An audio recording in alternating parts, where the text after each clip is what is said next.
राधा रानी को अनेक नामों से जाना जाता है, जैसे वृषभानु कुमारी, बरसाने की रानी और किशोरी जी।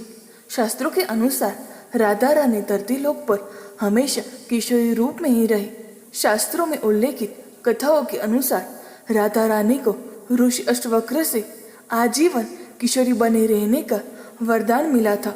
ऋषि अष्टवक्र कौन थे और उन्होंने राधा रानी को किशोरी बने रहने का वरदान क्यों दिया? पौराणिक कथाओं में ये वर्णन मिलता है कि द्वापर युग में वेदों और शास्त्रों के महाज्ञाता ऋषि कहोड और माता सुजाता के पुत्र का नाम ऋषि अष्टवक्र था। ऋषि अष्टवक्र अपनी माता के गर्भ में ही अपने पिता ऋषि कहोड द्वारा शास्त्रों और वेदों का ज्ञान सुनते थे, लेकिन उन्हें शास्त्रों का ज्ञान सही नहीं लगता था। इसीलिए ऋषि अष्टवक्र ने अपनी माता के गर्भ के अंदर से ही अपने पिता से कहा कि शास्त्रों में ज्ञान नहीं है, ज्ञान तो हमारी अंतरात्मा में होता है। हम सभी सत्य को बाहर खोजते हैं, जबकि सत्य तो हमारे अंदर है। शास्त्र तो केवल शब्दों और वाक्यों का समूह है।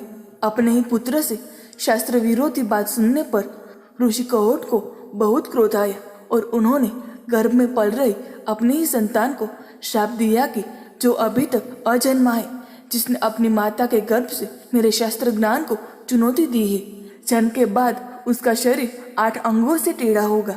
इसी श्राप के कारण ऋषि अष्टवक्र 8 अंगों से टेढ़े थे। ऋषि अष्टवक्र के 8 टेढ़े अंगों के कारण लोग उन्हें देखकर उनका मजाक बनाया करते थे और उन पर हंसते थे। क्रोध में आकर ऋषि अष्टवक्र लोगों को श्राप दे दिया करते थे। एक बार ऋषि अष्टवक्र बरसाना आए थे, तब सभी बरसाना वासी उनके दर्शन करने पहुंचे, जिनमें से कई बरसाना वासी ऋषि अष्टवक्र के टेढ़े अंगों को देखकर हंसने लगे। ऋषि अष्टवक्र ने उन सभी को पत्थर में बदल जाने का श्राप दे दिया। जब राधा रानी ऋषि अष्टवक्र के दर्शन के लिए पहुंची तो राधा रानी ऋषि अष्टवक्र को देखकर मंद मंद मुस्काने लगे। ऋषि अष्टवक्र अपने क्रोध में आकर राधा रानी को श्राप देने ही वाले थे कि श्री कृष्ण ने ऋषि अष्टवक्र से अनुरोध किया कि वह एक बार राधा रानी से मुस्कुराने की वजह तो जाने।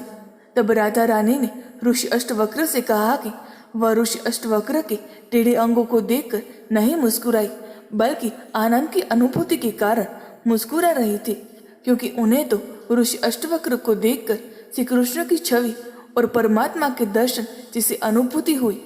इसके लिए प्रेम और सम्मान में ऋषि अष्टवक्र को देखकर राधा रानी मुस्कुरा रही थी। इतना सुनकर ऋषि अष्टवक्र बहुत प्रसन्न हुए और राधा रानी को आजीवन किशोरी बने रहने का वरदान दिया। साथ ही अन्य गांव वालों को भी श्राप मुक्त कर दिया। इसी कारण राधा रानी को किशोरी जी कहकर संबोधित किया जाता है। दोस्तों, आपको ये पौराणिक कहानी कैसी लगी कमेंट में ज़रूर बताएं। वीडियो को लाइक करें, शेयर करें और हमारे चैनल को सब्सक्राइब करना ना भूलें। धन्यवाद।